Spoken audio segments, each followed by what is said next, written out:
Hey there nation, welcome to the show where we help you to play miniatures wargaming on a budget. It is I, Commander CheapSkate, and we are back with another episode of Into the Badzones. This is a series of Necromunda battle reports, and this is battle report number 30. It is fought between my two friends Odeth as well as Dark Lord Mac.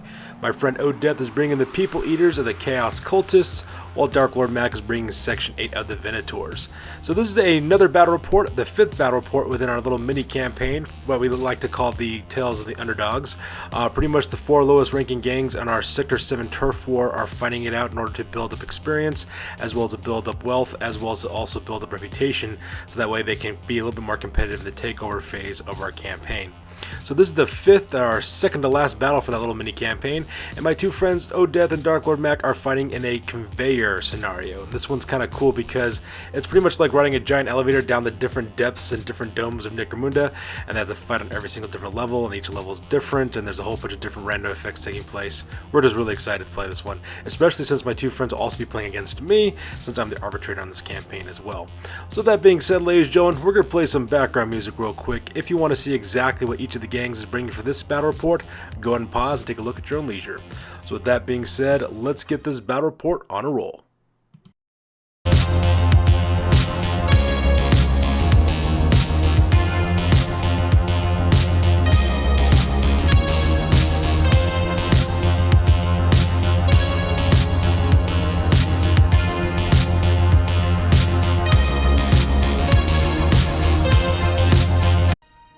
Assemble the army!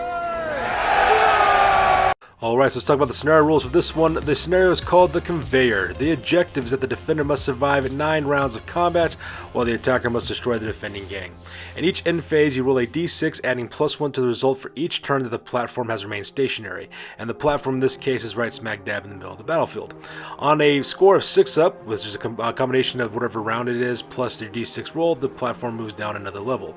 What ends up happening after that is that the attacker reconfigures the entire battlefield each time this happens, and redeploying their surviving fighters and placing 4 loot counters on the battlefield as well that the defender has a chance to go after if they want to. For the rewards, if the defender wins, each loot counter adds d6 times 10 credits to the stash. For their experience, each fight that takes place in the scenario gets +1 experience point, as well as +1 experience point for any attackers who manage to board the conveyor when it moves. Also, the defender also gets +1 experience points for each defending fighter still on the platform by the end of the game. When it comes to reputation, D3 plus reputation for the attacker if the game ends before round number 9, and D3 reputation for the defender if they manage to survive all 9 rounds. And that pretty much makes up the scenario rules for this one. So with the scenario rules over, let's go talk about the battle plan for this one real quick. So here's a battle plan overhead shot of the entirety of the battlefield. As you can see, my friends are playing on a Zone Mortalis battlefield with 9 tiles for this battlefield, 3 wide as well as 3 deep, and it just kind of lends itself very well to a Zone Mortalis type game. The reason why is because the center tile right there, that is the conveyor, the elevated platform that rises and lowers through the different domes of Necromunda and the different domes that they'll be fighting against as well. So that is the platform that defenders must be on when it lowers down the next level. If any fighters from the defenders gang is not on that center tile when it moves, they're pretty much left behind. Nothing negative happens for being left behind, it's just that they will not be able to participate in the next few any additional rounds after the conveyor has moved, so you want to keep that in mind so that way you can last as long as you possibly can. At the same time, if you notice, also at all 4 corners of the battlefield, we have little loot counters represented by the little crates on top of pallets. Those represent the different loot counters the defenders could go after if they really want to in order to get some additional loot for themselves. So pretty much the scenario is kind of like a high risk, high reward type scenario, where if you're the defender, you could get some mad money by securing those crates and bringing them back, but at the same time, you also run the risk of not returning to your conveyor in time, in which case that could be pretty bad as well. And as you can see there, the people leaders of the Chaos Cultists are spread throughout the entirety of the defending sectors, so that way they can try to intercept as well as try to invade the defender's platform. And that pretty much makes the battle plan for this one. Alright, so let's go talk about deployment real quick. So you can see here on the center tile is the entirety of Section 8. In the center is the Saracen, that is the Hunt Leader, as well as to the top on the right hand side, that is Red Harvest, the Hunt Champion. Right next to him on the left hand side, that's Mayday, another Hunter. And behind them is, I believe that is Buzzkill, that's a Hunter's armed with a chainsaw as well as a plasma pistol. And then of course the right hand side, in the right hand corner, you have Red Cap Killer, that is a Hunt Champion, who's also got a plasma pistol as well as a bolt pistol. Next on the left hand side is Grub Tarjan, the Hive Scum Personae, Dramatis Persona that they have for this gang. And right behind them is another hunter named Val the Impaler, who's equipped with the harpoon gun as well as a bolt pistol and mesh armor, and he's right there. On the bottom of the screen, that is Manchurian Black, a hunter who's equipped with mesh armor, twin last pistols, and frag grenades. On the left-hand side, in the bottom left-hand corner, that is AWOL Al, another hunt champion who's armed with a bolt gun as well as an axe and mesh armor. He's pretty good because he's got a fast shot skill. Right next to him on the right-hand side, that is the Pig Killer. That guy's armed with mesh armor, a shotgun with solid slug, scatter, as well as executioner rounds, and a stub gun with dum-dum bullets. And right behind them is the Kurgan, another hunter's armed with twin server claws, as well as mesh armor. And that pretty much makes the deployment for my friend Dark Lord Mac. So moving on with the people eaters, starting off in the top left-hand corner, we have a little 5-man fire team up there. In the back, that is King Slender. He's the Cult Demagogue, and right next to him are Gazer, as well as Half-Face 2, as well as a Nerf Herder, as well as the newly arrived Nerf number 3, who's a Chaos Cultist who's armed with flak armor, sword, stub gun with dum-dum rounds. And that makes up the top left-hand corner deployment. In the bottom left-hand corner is another 3-man fire team. First of all, we have Blood Razor, who is the Cult Witch, who's located right there in the back. Right in front of him is the Nameless, their Chaos Spawn, and right next to him to the right is Nerf number 1, which is a Chaos Familiar. In the bottom right-hand corner is Roar, which is a Cult Disciple. He's got a heavy stubber as well as the Infiltrate special skill. And right next to him is Bimbag, who is another Hellot Cultist armed with an auto gun as well as an auto pistol. In the top right-hand corner is another Cult Disciple, that's Snarl, who's armed with a heavy stubber as well as an auto pistol. And right next to him is the Oculoid, another Hellot Cultist who's armed with an auto gun as well as an auto pistol. And finally, on the far right-hand side in the center tile is Bloodwing, a newly recruited Chaos Cultist. He's got flak armor as well as a long rifle as well as a sword. Now, if you're wondering why he has wings, the reason why is because that character is actually from our last campaign that we actually did with the old rules set for Necromunda, called Tales from the Underhive. And that one, he was a scaly mutant that was able to have wings, and that's the reason why we have it. The wings are just vestigial, they don't really actually do anything, and that's to be expected because these guys are Chaos Cultists and mutation runs quite rapidly through their ranks. So with the deployment over with, go talk about the events that are being generated for the Bad Zone events. And the very first event is Muty Tribe, and what you have to do is roll a 5 up on a d6 in order to discard this event. So this is event number 1 for this level. It's going to keep on being the same event unless my friends roll to discard it, or unless the platform moves down another level, in which case we generate a brand new event as well.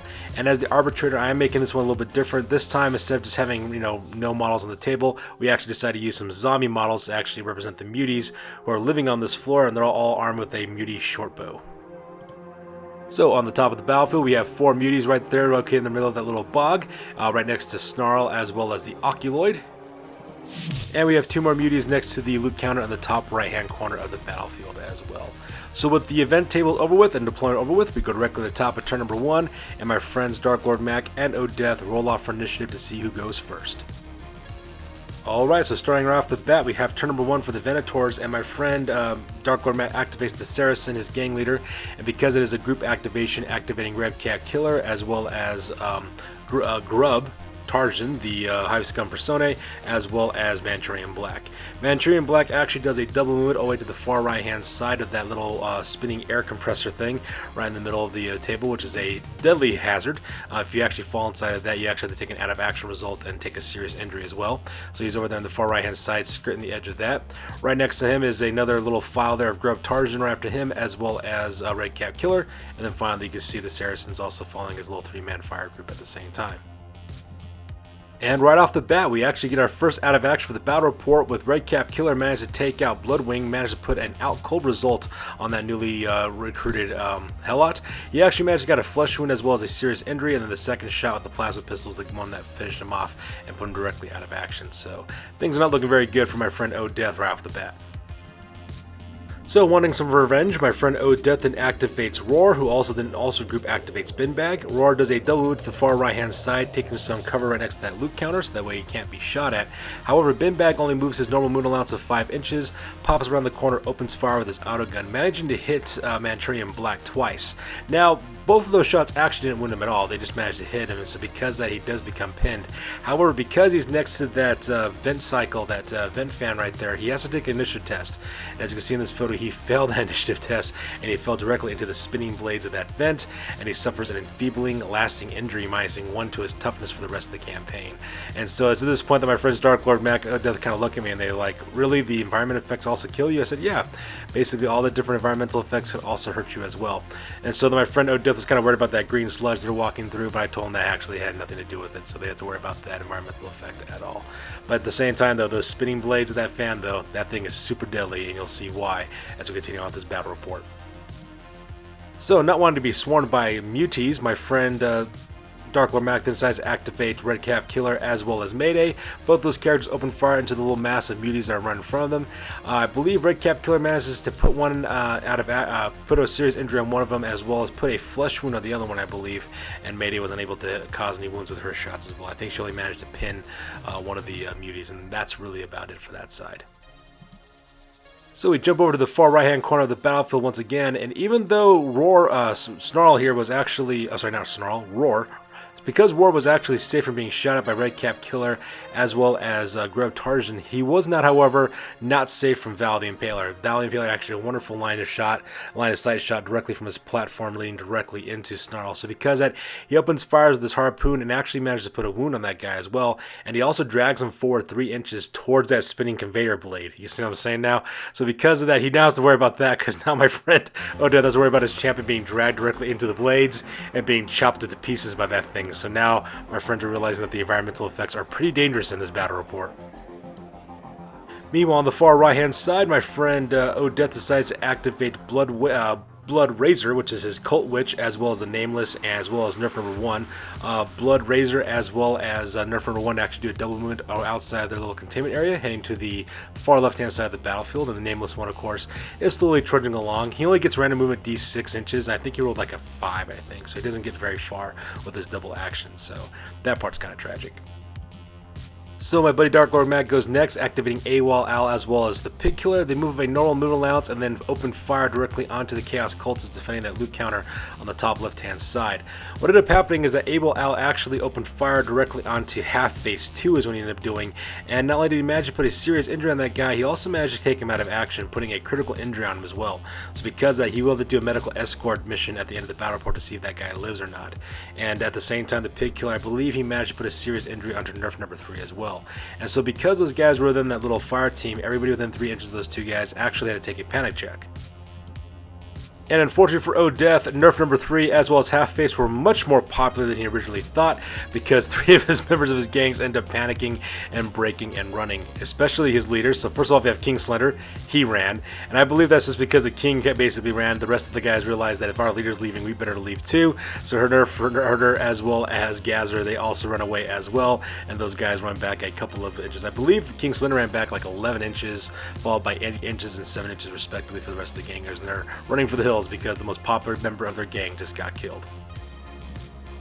So, sensing an opportunity in order to grab some loot, my friend Dark Lord Mac decided to activate Buzzkill and actually moves him directly to the southern portion of the platform, jumping directly into that river. And unfortunately, that's when he realized that it actually has an impact and actually has environmental effects on that one.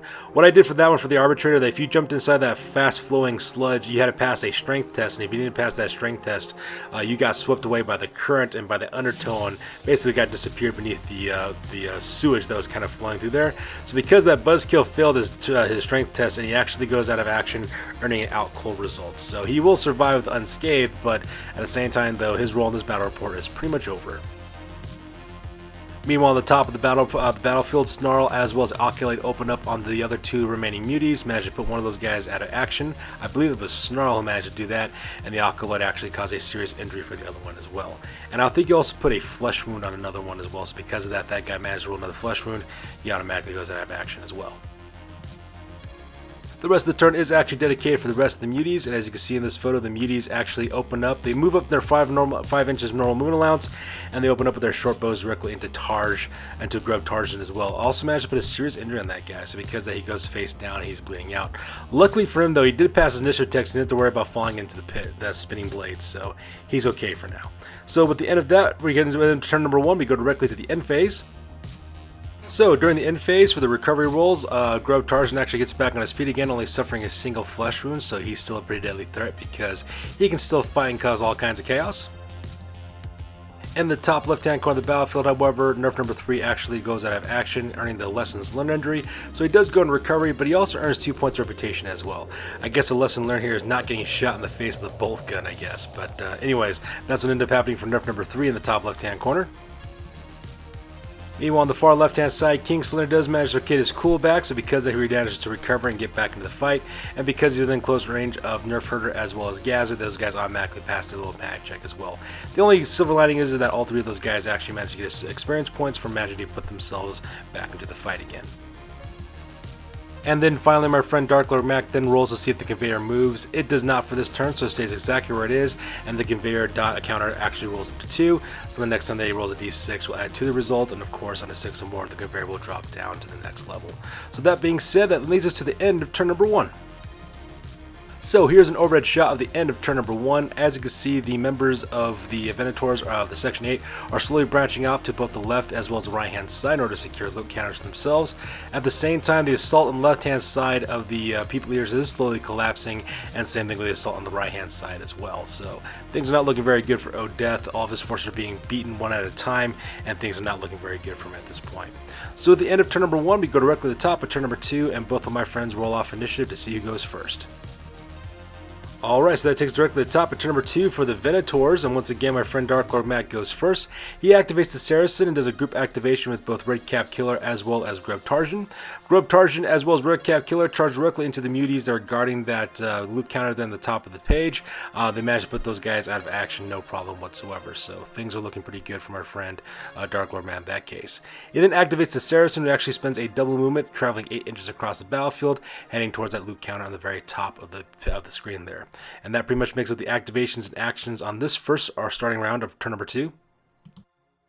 Actually, I did lie about that. I forgot to mention he also activated Val the Impaler as well, who managed to shoot Roar once again with his harpoon gun. Managed to put a wound on that guy as well, and managed to drag him forward another 3 inches. And as he does so, he gets dragged directly into the fan blades. And so because of that, Roar falls directly into the fan blades, gets chopped up, and suffers an enfeebling injury. And he goes out of action with that enfeebling serious lasting injury as well, losing 1 to his toughness, dropping down to toughness 2. So that was atrocious. And you can just imagine that too, right? If you see it cinematically, you can see Val the Impaler firing his harpoon gun, hitting Roar, and then dragging him into the fan blades and making sure he's getting killed. So that part was pretty cool in that part. So that part was pretty neat. Meanwhile, on the far left-hand side of the battlefield, my friend Odeth then activates Bloodrazor, his Cult Witch, who moves up his normal 5-inch movement allowance, and then for his second action, he decides to activate his Dark Shield Psychic ability, getting +1 save to all fighters within 3 inches of him as well. At the same time, because he is a Cult Witch, he also does a group activation for Gazer. Gazer moves up 5 inches as well and takes open fire with his auto pistol directly into the Pig Killer, and actually puts a serious injury on him right now. So because of that, the Pig Killer is now laying on the ground face down, and he is bleeding out. Luckily for my friend Dark Lord Mac, though, AWOL Al does manage to pass his cool check, so he doesn't go anywhere. However, wanting revenge for watching one of his hunters get shot, he then activates AWOL Al, who also group activates the Kurgan. AWOL Al moves up his normal 5-inch movement allowance around the corner and has his action open up with his bolt gun, doing simple actions for both shots because he's a fast shot skill that he uses. So because he opens up on Gazer, managed to put a flesh wound on that guy as well as a serious injury, and he also managed to pin Blood Witch as well, the Bloodrazor, the Witch, at the same time. Now, unfortunately for my friend Odeth, once again, Nerf Herder breaks his nerve on this one. He loses his pick cool, and he ends up running back, and not to make things kind of worse, he also ends up blocking the ability for King Slender to move through, because he's kind of blocking the way. And so because of that, King Slender as well as the Nerf Herder trying to struggle as King Slender trying to get the Nerf Herder to, man up, basically. And at the same time, I forgot to mention the Kurgan. He moves up his double movement allowance of 6 inches, and he falls up right behind AWOL Al for close-up support. So, feeling frustrated with the lack of progress, he then activates King Slender, who also does a group activation for the Nameless One. Unfortunately for the Nameless One, when he did his double movement, he rolled Snake Eyes on both of those dice, so because it only moves back 2 inches towards that little generator next to the loot counter there. At the same time, King Slender, he actually does a double movement, moving 10 inches to the bottom left-hand corner of the battlefield as well. Looks like he's trying to flank around the fighting positions and try to get to the platform going that way from the bottom. At the same time, Mayday as well as Red Harvest both get activated with the group activation. They do try to fire at Snarl, I believe is what his name is, but unfortunately though, they missed both their shots, missing both Snarl as well as Oculoid, so not much is happening from that point. On the bottom right hand side of the battlefield, my friend Death then activates Bin Bag, who moves up 4 to 5 inches and opens fire with his autogun directly into Grub Tarzan. Unfortunately, though, he wasn't able to hit or wound him, so because of that, nothing much really happened, and his actions pretty much failed at that point.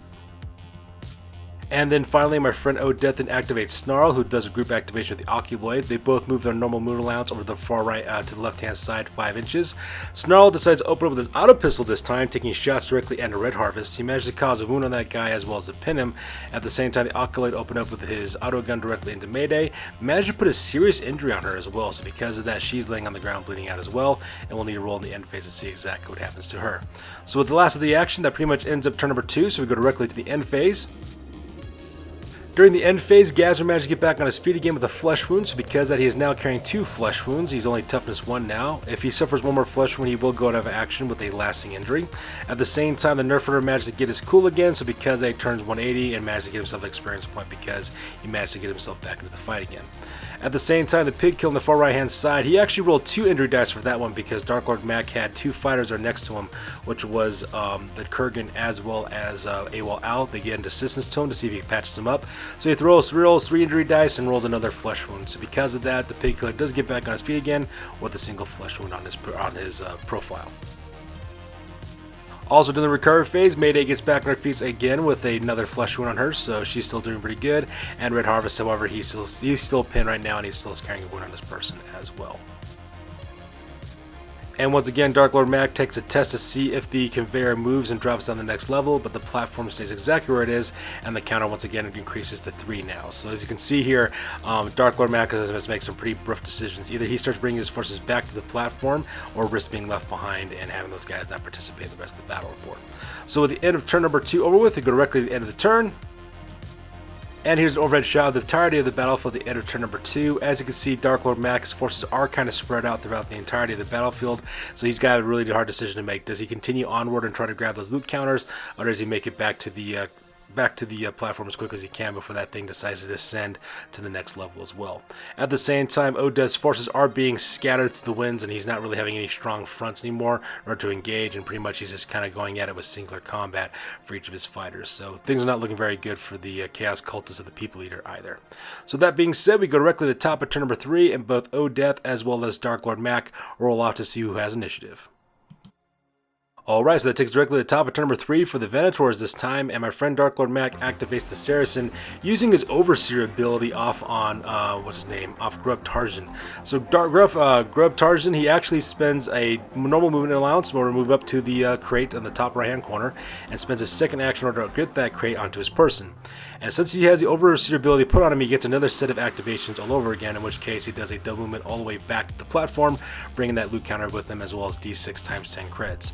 At the same time, he also group activates Redcap Killer, who then falls back, does double movement as well, going back to the platform, and of course the Saracen's kind of left behind because using the Overseer ability is a double action. Meanwhile, on the far left-hand side of the battlefield, Gazzer gets activated. Same thing with Bloodraiser. Bloodraiser gets back on his feet again and decides to use his basic ability to activate Dark Shield again, earning +1 to saves. And Gazzer actually charges directly into AWOL Al. And to make matters worse, not only does he manage to hit that guy, he also manages to wound him twice with his maul, putting a serious injury on AWOL Al. So now he's laying on the ground bleeding out at this point. So things are not looking very good for AWOL Al at this point.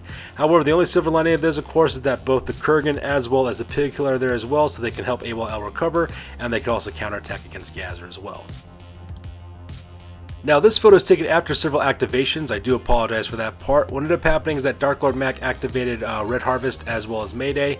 Red Harvest, they both opened up fire directly into Snarl as well as the Oculoid, but unfortunately, though, they weren't able to cause any shots back.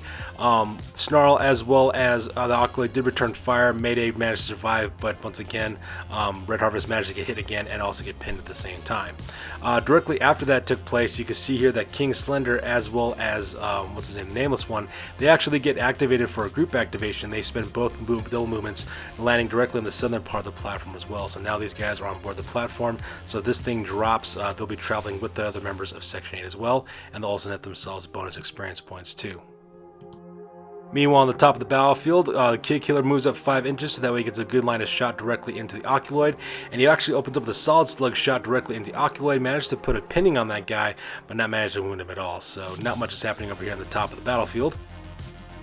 However, Snarl opens up with his heavy stubber directly into the members of Section 8, managed to hit Redcap Killer as well as putting a serious injury on him and putting a flesh wound on him as well, and also managed to hit Mayday again, once again putting a serious injury onto her at the exact same time.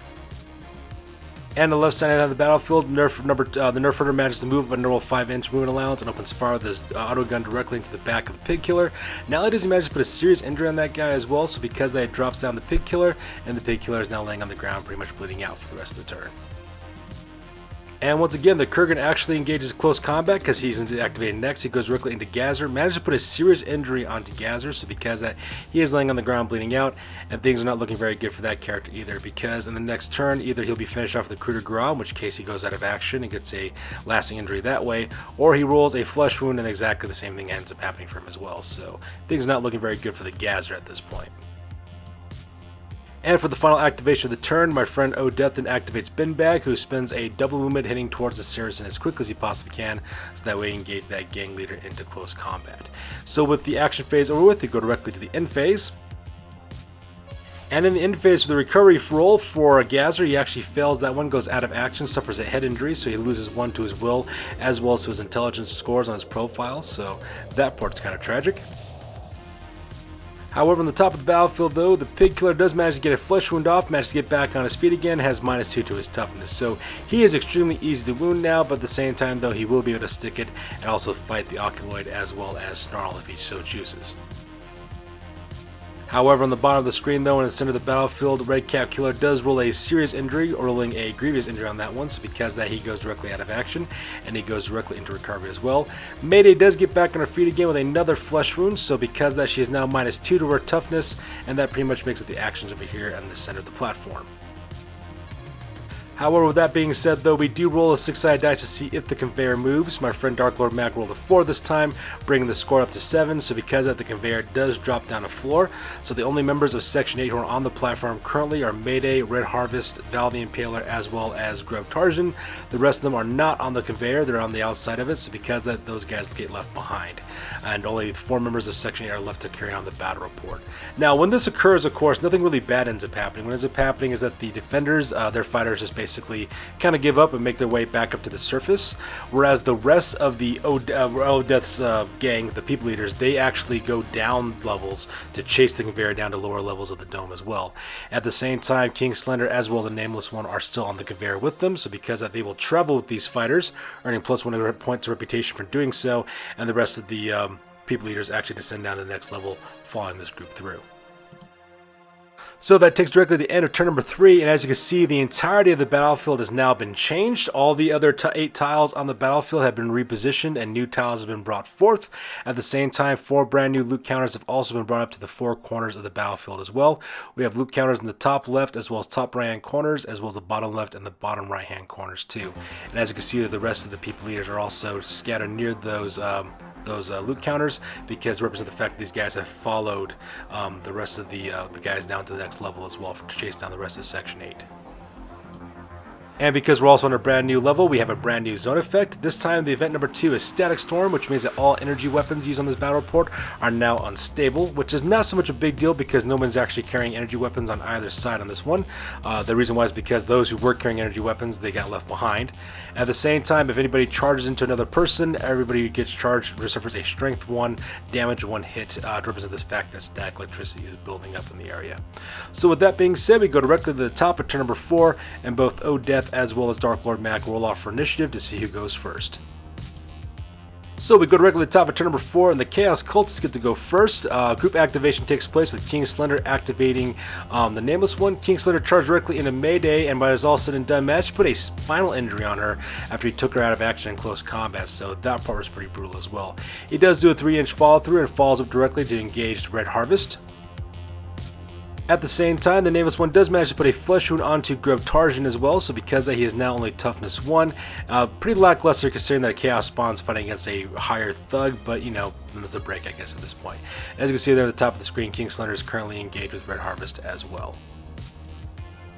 So Dark Lord Magnan activates Red Harvest, who also activates Val the Impaler. Val the Impaler charges right behind, what's his name, Kingslinger as well, engages them in close combat. And Val the Impaler is actually the one that puts a grievous injury out of action result directly onto him because he has a bolt pistol.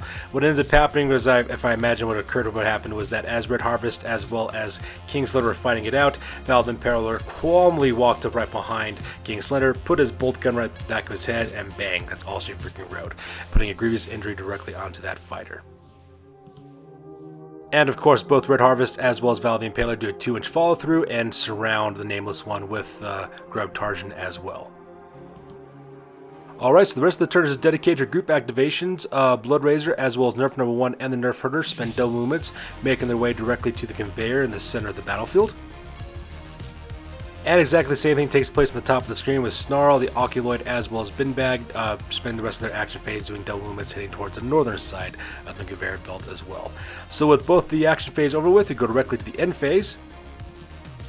And unfortunately for my friend O'Death, he does have to take a bottle test to see if his gang stands and fights, and unfortunately for him, they just took too many losses at this point, so because of that, the people leaders do bottle out on their bottle test. So if this gang decides to continue fighting, they will need to take cool checks at the beginning of every single round to see if their fighters end up fleeing or not. And finally, here's an overhead shot of the entirety of the battlefield at the end of turn number 4. As you can see, the people leaders are slowly swarming that platform with the last 3 members of Section 8 left on it. However, the Chaos Cultists did fail their bottle tests. And because of that, that takes us directly to the end of the game with the Venators of Section 8 nailing the victory on this one.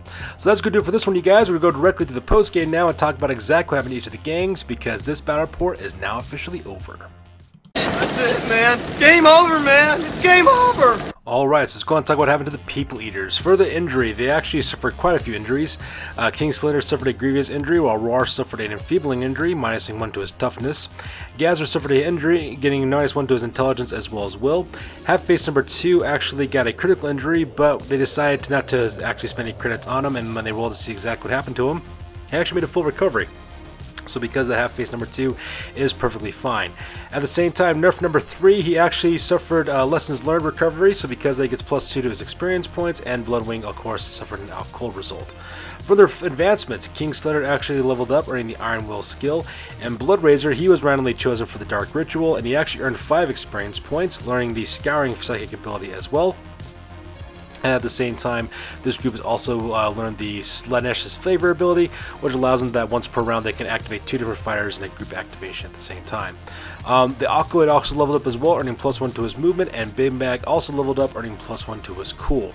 From their territories, from their settlement, they earned 1 point of reputation as well as 60 credits. And in the merchant phase, they actually got 60 credits from their settlement, and because these guys are now entering the down phase like the rest of the other gangs for the campaign, because it's the very last battle report for their mini campaign, they also earned 250 credits during the down phase as well. When combined from the 60 credits they got from their settlement, gives them a brand new total of 310 credits in total. So in the end, they hired a brand new brute for their gang, a Caldor Stig Shambler named Shots and Collar. Shots and Collar are both armed with heavy clubs as well as heavy flamer as well as flak armor. And the reason why they're able to do so is because according to the rules, Chaos Cultists count as Caldor when it comes to the things that they can and can't do for the different territories and stuff. So because of that, they get access to that brute, and so because of that, they get the brand new Stig Shambler for their gang as well. At the same time, for the reputation, they earned 1 point of reputation from the scenario, from their settlement, as well as 3 points of reputation from the scenario as well. So because of that, they do lose 1 point of reputation from bottling out, but that actually raises their reputation to a total of 15 reputation points. The new record now is at 2 wins and 2 losses, and the new gang right now is at 2,190 points, and this is the very last battle report for the mini campaign for the People Eaters of the Chaos Cultists. Alright, now for Section 8, they actually had 4 members of their gang that actually suffered injuries. That was Redcap Killer, who suffered a grievous injury. Buzzkill got an out cold injury. Mayday suffered a spinal injury, having -1 to her toughness. And Manchurian Black also suffered an enfeebling injury, earning -1 to his toughness as well. From their advancements, Redcap Killer actually leveled up to the next level, earning +1 to his movement, while Red Harvest as well as Val the Impaler got +1 to their toughness, so those guys are now even more difficult to kill. From their territory, from their settlement, they got 1 point of reputation as well as 60 credits, and they also managed to recruit a new hunter from their settlement named Doolin as well. During the merchant phase, they earned 220 credits from the scenario when you count all the loot counters they managed to get for themselves, 60 credits from their settlement, as well as 20 credits from their stash. And just like with the people leaders of the Chaos Cultists, Section 8 is now entering the down phase with the rest of the other gangs from the rest of the campaign, so they earn an additional 250 credits. That brings their grand total to 550 credits in total. In the end, the Section 8 decided to hire two brand new Dramatis Personae for their gang. They hired Cal Jericho, the Dramatis Personae bounty hunter special character, as well as Scabs, as well as assistants. And so because of those guys have been added to the gang to their roster. For Doolin, their newly recruited hunter from their settlement, they actually purchased a House Goliath legacy for that guy. They equipped him with furnace plate, an armored undersuit, as well as a brute cleaver, as well as a stub cannon as well. So now they have another hunter in their group too. From the reputation, they earn 1 point of reputation from their settlement, and that brings their grand total reputation to 21 points.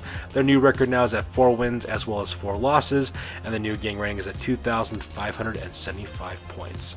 And just like for the other gang, the people leaders, the Venators, are now entering the down phase, and this is the very last battle report for them for a mini campaign as well. So that's going to do it for this one, you guys. As always, please feel free to like, comment, and or subscribe. Your guys' input is invaluable to us as always. Also check us out on Facebook, Instagram, as well as blogger.com for all the latest greatest news about the hobby aspect of this channel. That's going to do it for this one, you guys. We'll catch you guys in the next one. Peace out.